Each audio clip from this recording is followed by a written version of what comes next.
Good evening to all of you. Magandang Martes sa ating lahat. Happy Tuesday. And we are now on our Leadership Nuggets Part 5. So we are basically talking about some simple principles if we want to be more successful or if we want to manifest the success God has already given each one of us. And in this pandemic, I always believe problems will never make you strong. It will basically reveal what you have in the inside of you. It is the grace of God that makes us strong. It is our belief system into the goodness of God that makes us strong. And when a pandemic comes and when problem comes, when leadership testing and trials comes, then it reveals our belief system. It reveals what we really stand on. Kaya ang prayer ko, especially sa pastoral staff ng EFC, sa mga D group leaders, sa mga ministry heads, and even to some of the pastors listening, is to really, for you to intentionally see how good God is in our lives. Because the goodness of God is not even a question. He is good. In everything that we do, in every place we are in every vision that He has given to us, He will never leave us nor forsake us. That's the way it is. That's who He is into our lives. So, this evening, I will be sharing with you, and my target is to be done in 30 minutes. My target is to share with you working with yourself. And I want to personally want to quote Pastor Glenn Johnson. I was listening to him last night sa kanyang devotional every morning in the States. Of course, it's every evening in the Philippines. So I was listening to him live, and he was teaching about leadership, and he taught about working with yourself. Of course, that's not the title. The title, I don't know if he has a title, but he was sharing about that. So let me just let you know that this teaching is inspired by what I heard from PG last night. So let me begin by just thanking you because of you've given your time to watch the Biblia and Politica last night. Maraming salamat. This coming Monday, we are talking about divorce, meaning yung pinopropose sa Congress na yan. So pag-usapan natin, we are looking for a nice guest that we can be with us, that he can be with us or she can be with us. So it's coming Monday. So let me just once again thank you, and of course ask you once again to help us promote Biblia and Politica. So let me read Matthew 25 verses 14 hanggang 30. But I will not be reading everything because it's a long verses, long passage. Let me read to you some of the verses. Ang sabi sa verse 14, again, heaven's kingdom realm is like the wealthy man. This is the parable of the talents, who went on a long journey and summoned all his trusted servants. Trusted servants. You know, the only way in order for your endeavors to be successful, your company to be successful, the only way for your ministry to be successful is you have people that you trust and people that trust you. It's a two-way relationship. Mahirap ho sa ministry ang walang pagtitiwala sa isa't isa. Kaya ang sabi dito, he summoned all his trusted servants. I want you to see that trusted servant. He called them. Hindi niya tinawag lahat. He called his trusted servants and assigned his financial management over them. So if you would see, no one of them really had that audacity to say, akin to. He was the one who assigned them for a purpose of trusting them. Ang ibig sabihin, he sees all of his servants on the same level, people who can be trusted, people who are willing to work with him. And ang sabi dito, before he left on his journey, he entrusted a bag of 5,000 gold coins to one of his servants, to another a bag of 2,000 gold coins, and to the third a bag of 1,000 gold coins, and each according to his ability to manage. The ministry God is given to you, the leadership God is given to you, is according to what He sees in you. Sabi dito, each according to His ability to manage. God will never give you an assignment that He knows you cannot fulfill. Maybe there is a sense of faith that you need to really believe God, but He will help you at the end of the day along the journey. And sabi niya dito, the one entrusted with 5,000 gold coins immediately went out and traded with the money, and he doubled his investment. So, yung isa daw na binigyan niya ng 5,000, tinrade agad yung money, binisnes, in other words, then he doubled his investment. So, kumita agad. The same way, the one who was trusted with 2,000 gold coins traded with the sum and likewise doubled his investment.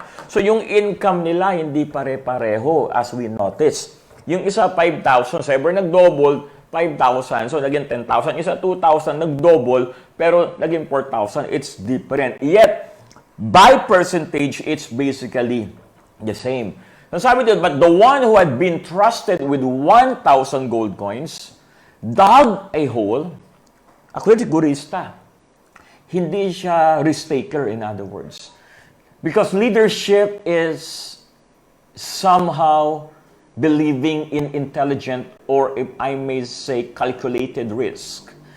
Ang sabi dito, he was basically quite afraid.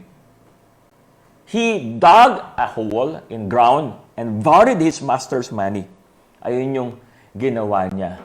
Then, ang sabi dito, dalun tayo sa verse 24, the one who had been trusted with 1,000 gold coins came. So, nangyari dito, pagbalik na ng master, yung 5,000, to make the long story short, sinabi niya, nag-double, sabi niya, good and faithful servant. Then, yung binigyan niya ng 2,000, nag-double, good and faithful servant. Then, pagtalon natin dito sa verse 24, 24, then the one who had been trusted with 1,000 gold coins came to his master and said, look, sir, justification.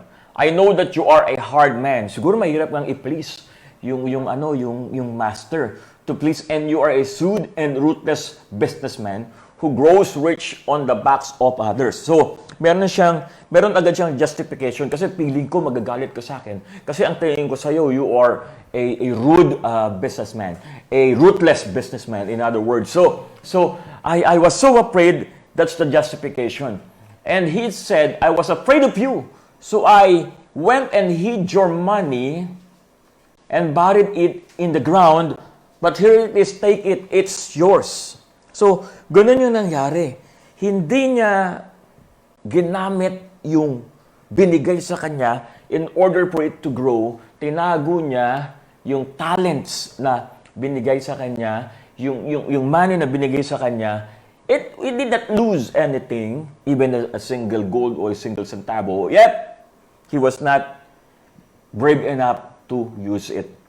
Angered by what he heard, ang sabi dito, the master said to him, you are an untrustworthy and lazy servant. Kung titignan mo, no, the goal is not really to save it. The goal is to risk it. The goal is to earn from it. The goal is to basically double the money or something like that. I want you to understand this.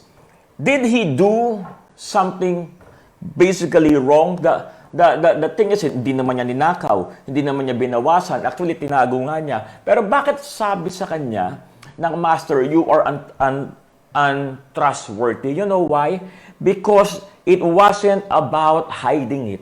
It wasn't about saving it. The goal is to use it. The goal is to double it. The goal is to earn from it. So that's the essence of the story. So that's what we call leadership. Ang leadership, actually, hindi naman pabaitan lang eh. Lagi ko nga sinasabi dito, it's not being so kind, even though those traits are so important. But leadership is knowing your gifts. It is knowing your talents and using it for the glory of God. That's what we call leadership. Kaya ang sabi dito, You are, sabi ng master, an untrustworthy and lazy servant. If you knew I was shrewd and ruthless businessman who always makes a profit, why did you deposit my money in the bank? Parang sinasabi niya it basically contradict what you're telling me. Kung alam mong masama ako, kung alam mong ganito ako, why did not even think to earn from it? Alam mo naman palang magagalit ako. Ganun. So, it was a word of contradiction kung sinasabi dito. Okay, let me start. Are you ready? Let me start. By the way, yung mga ibibigay ko ditong principle is in a matter of a question, parang interrogative.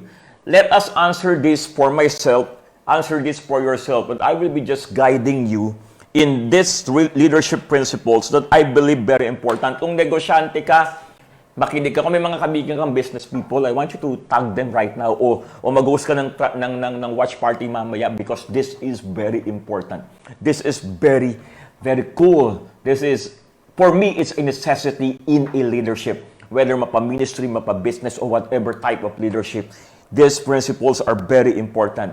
3 questions that I will be sharing with you. Number 1 question, and I quoted it from Pastor Glenn last night. Directly from Pastor Glenn, from what he taught last night. Number 1 question.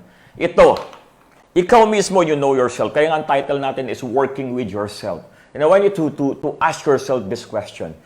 Nasa ministry ka, you are in the business. You are doing a business, you are leading a ministry, you are leading a day group, you are leading whatever kind of leadership you are in. This first question is the question I want you to answer for yourself. Number 1 question as we evaluate our leadership is this. Would you hire yourself? Would you hire yourself? Kung maghahanap ka ng madaming mga magtatayo ka ng negosyo, magtatayo ka ng team sa basketball, or you are doing a discipleship team, or you are doing something that you believe you need to do in order for you to give something to the cause, or in order for you to grow a business, to grow a church, in order for you to touch people's lives. First question I want you to answer for yourself. Would you hire yourself? Ikaw mismo, kilala mo sarili mo. You know how you think, you know how you basically do things, you know how you commit yourself, you know your strengths, you know your weaknesses. In other words, so the first question I want you to ask for yourself is this: would you hire yourself? Ikaw ba, hire mo yung sarili mo pag ikaw yung pinaka-leader? Of course, this is a interrogative style of asking, right? So, would you hire yourself? Actually, when I was listening last night, sabi ko nga sa sarili ko, that's a question that I need to ask myself every day of my life. For example, would I hire myself in leadership?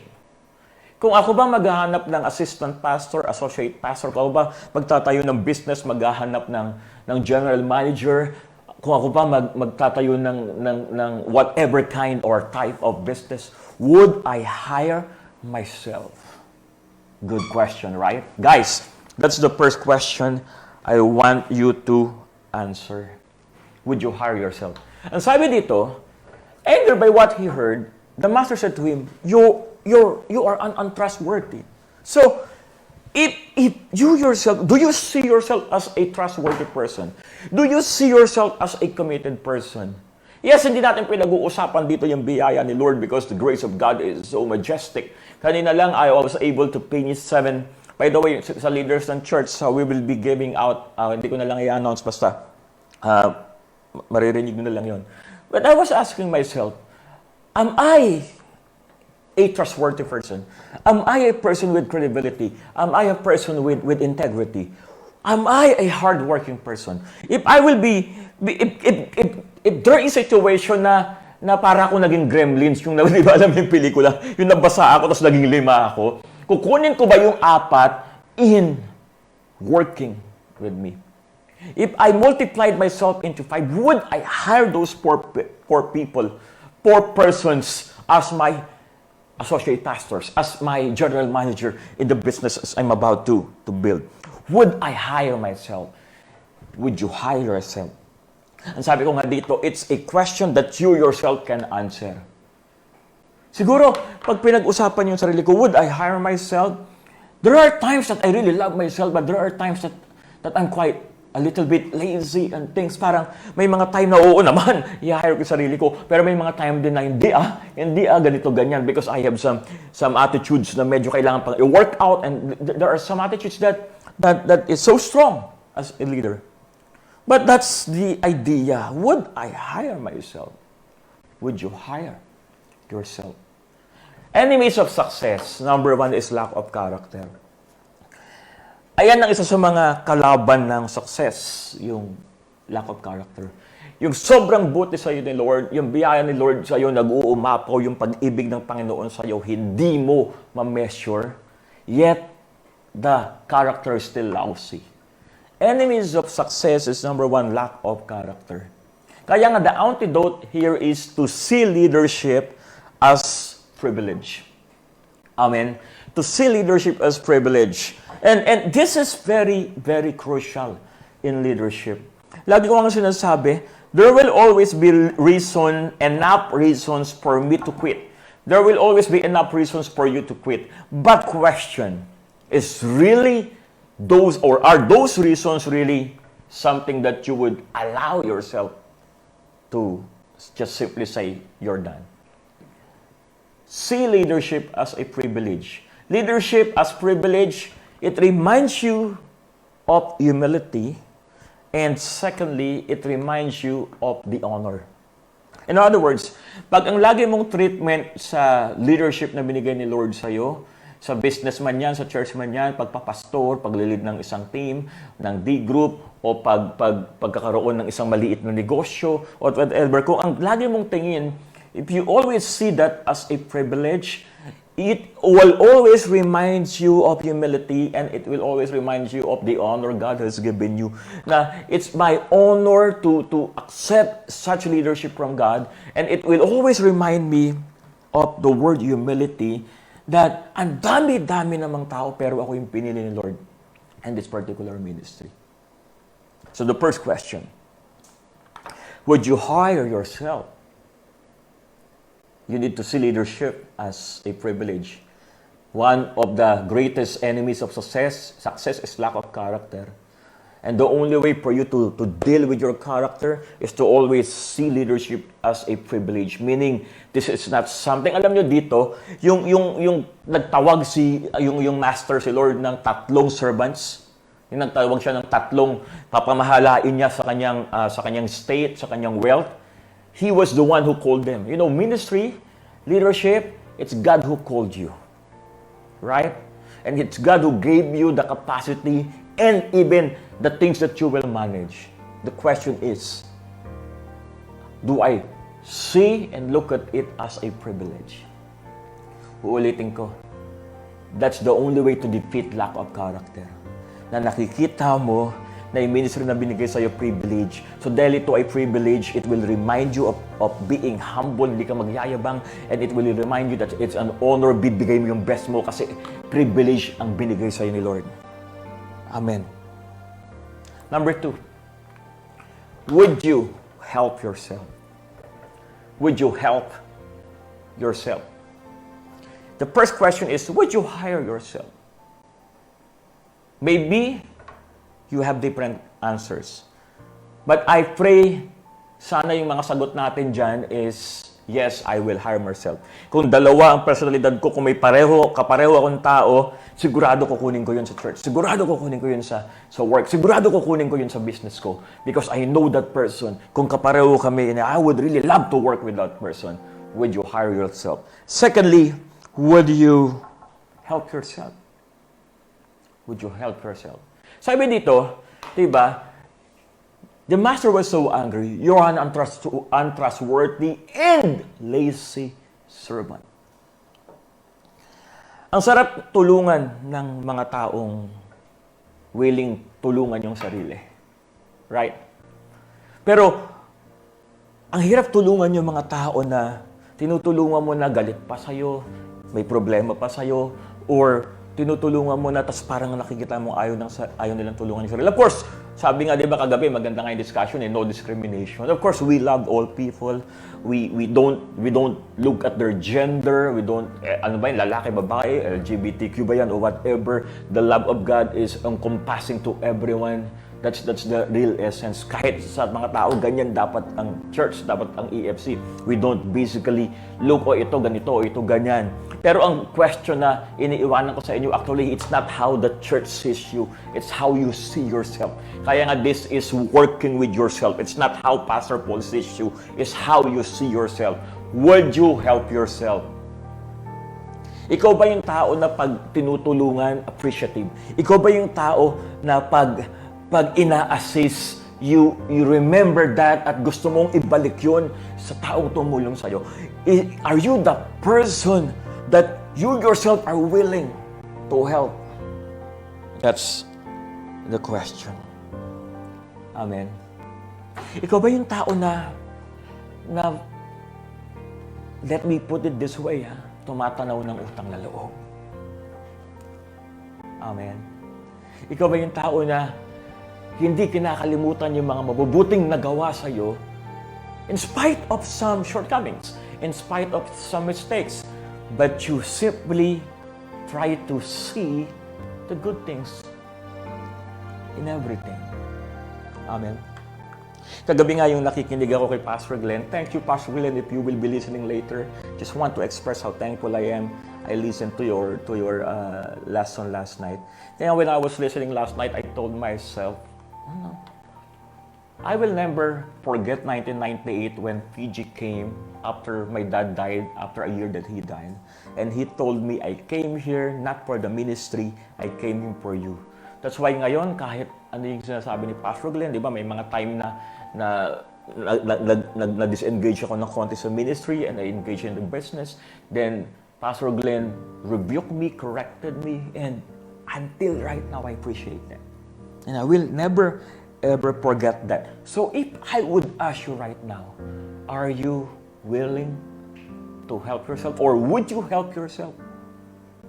It is the question that you need to answer for yourself. Number 2 enemies of success is leadership complacency. Kanina yung lack of character. Ngayon naman yung leadership complacency. Meaning, pag sinabi natin leadership complacency, okay na yan. Maaayos din yan. Darating din yung panahon, everything will be fine. Kailangan ko ba talaga gawin yan? Nakakapagod naman. It's just complacent. Just complacent. And that's not what God wants into our lives, if you would ask me. So antidote to this is leadership as partnership. Do you know that you need people around you? Do you know that you need people that can rebuke you, that can correct you?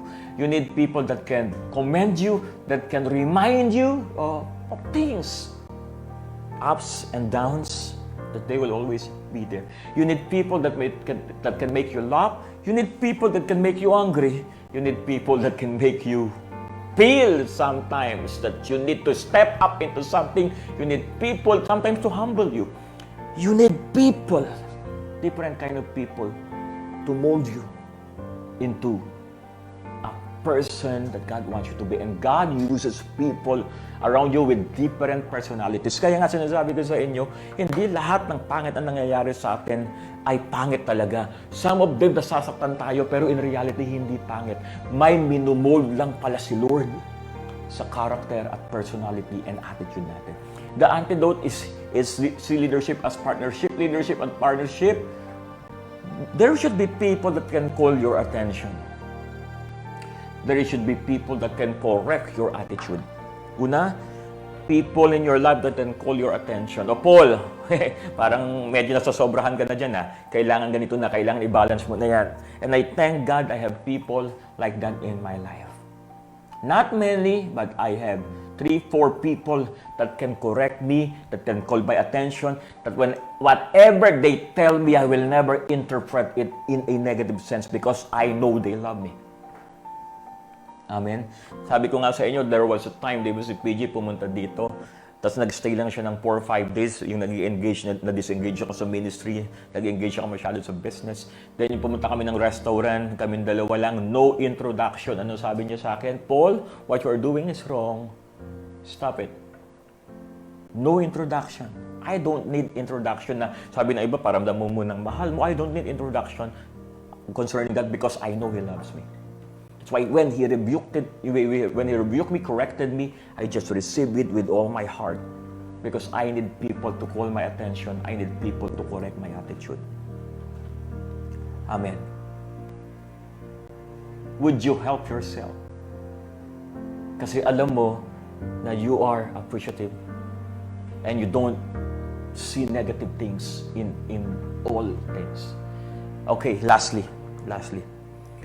Would you be happy with yourself?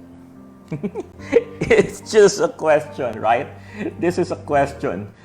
Kung maaari walang ibang tao, tas nag-multiply ka, tatlo yung Paul Hernandez, tas walang ibang tao. Ano lang, it's just, hindi totoo, pero this is just a question. Tas tatlo kayong katulad mo, would you be happy? Or naiinis ka? Nakakainis, tapos naalala mo ikaw rin pala yun. Hello? That's the idea. Remember that? So would you be happy with yourself? With how you deal with other people? With how you deal with your leaders? With how you deal with your members? With how you deal with things? Would you be happy with yourself? Sabi dito, why didn't you deposit my money in the bank? Sa tingin nyo naging masaya ba siya kasi tinago lang niya? Or nalungkot siya kasi, hindi nga, nabawasan, pero walang nangyari. Alam mo, one of the enemies of success is the life of cowardliness or being afraid. Kaya nga, sa leadership, you need people to push you. You need people to encourage you. You need people to bring the best out of you. Minsan, masakit yun. Minsan, it takes rebuke. Minsan, it takes correction. Minsan, sasabihin mo sa isang tao, ayoko na, hindi ko kaya yan. Sasabihin mo, no, I can see that you can do it. Siya mismo hindi makapanawala sa sarili niya. Pero ikaw naniniwala ka that God has gifted him such particular gifts. Sometimes, you need people to push you. Yes, you need people to encourage you, to commend you. But there are times that you need people to tell you straight what you are thinking is wrong. You can do better than that. Amen? You can do better than that. You know, antidote to this is see leadership as a pursuit. Meaning, ang leadership, hindi siya destination. It is a journey. It is something that you always want to grow. It is something that you always want to go up. It's not something that you already arrive with. Walang leaders na nagiging successful na sinabi nila sa sarili nila, okay na to. That's mediocrity. May pandemic, hintayin na lang natin matapos to. May problema, ganito na lang. Dadating din yan. Walang ganun. Leaders always look for opportunity. Ang sabi nga ng quotation, di ba? If you don't see opportunity, then create one. Amen. See leadership as a pursuit. And leadership as a pursuit, you encounter risk. And you engage with responsibility. That's leadership. May mga time na hindi kasi nakikita minsan ng lahat eh. Now, when you are the president of a company or the senior pastor, you see things and sometimes people would question you na ang nakita lang nila yung isang side. Pero ikaw, ang reaction mo iba, hindi ka nila maintindihan. You know why? Because you see the whole picture. And there's a risk. And there is responsibility. Amen. I want you to see this. Balikan natin sa ibang translation. Angered by what he heard, the master said to him, "You're untrustworthy and lazy servant. If you knew I was rude and ruthless businessman who always makes a profit, why didn't you deposit my money in the bank?" Let me just end. Yung unang ginamit niya dan, yung untrustworthy from the word wicked. Actually, wicked yan eh. Kaya character. It takes character. It produces credibility. Then, pangalawa, lazy. It produces It takes, ang tawag dito, complacency. Pag ikaw lazy, nagiging complacent ka. Ang akala ng iba, yung complacent at laziness magkaiba. Actually, it's the same. A person with is very complacent is basically lazy. Yet, it should basically be combat with commitment. And of course, yung word of fear, hindi siya nag-invest, hindi siya nag-take ng risk kasi natatakot siya, cowardliness. It takes courage. So ulitin ko, wickedness, laziness, and fear, ayun yung pinakita dito ng third servant na nag-produce ng lack of character, life of complacency, and of course, lousy cowardliness. Then, ang antidote, credibility, commitment, and courage. Amen. I want you to see these things. Amen. So I won't take your time anymore. Pero ask the 3 questions. Sabi ko nga sa inyo, the church is not asking you this question. The church cannot answer you this question. I cannot answer this question for you. I answered this question for myself. Would I hire myself? Would I help myself? Would I be happy with myself? If you can answer those 3 questions honestly, then evaluate and step forward, step up, and let the grace of God empowers you to do the things that He wants you to do. Amen. Heavenly Father, thank you for speaking into our hearts and to our lives. Remind us of these wonderful principles, questions that we need to ask ourselves and answer ourselves with all honesty.